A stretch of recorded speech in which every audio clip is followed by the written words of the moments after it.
Hi, I'm Emily Pease, and I'm in Kim Addonizio's workshop. I'm going to read a poem called Who You Are. Who you are. My mother said, remember, cigarette tucked between two fingers, remember who you are. 1940s Hepburn, thin smoke browning her nails. Remember who you are. Again, again.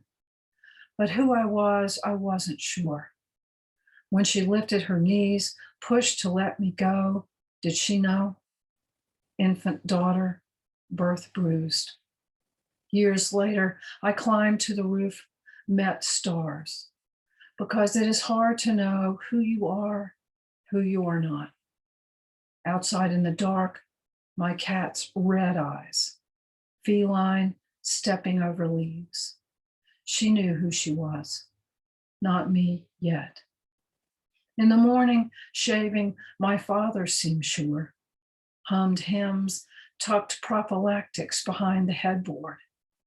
Finding one, I went straight to the dictionary in order to know how one small package gapes open a door. Remember who you are, my mother said each day when I left the house for school, meaning don't veer too far. Something to do with family. In art class, our teacher stepped one foot on a chair, mounted his desk. Short, stout, bearded, first name Dean, hand tucked inside his coat, renamed Napoleon. What he did not say, I'm gay.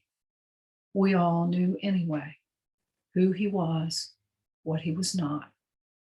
How he drove to school in his top-down Impala, thin hair lifting from his scalp. In class, he liked to say, when you draw a line, don't be shy.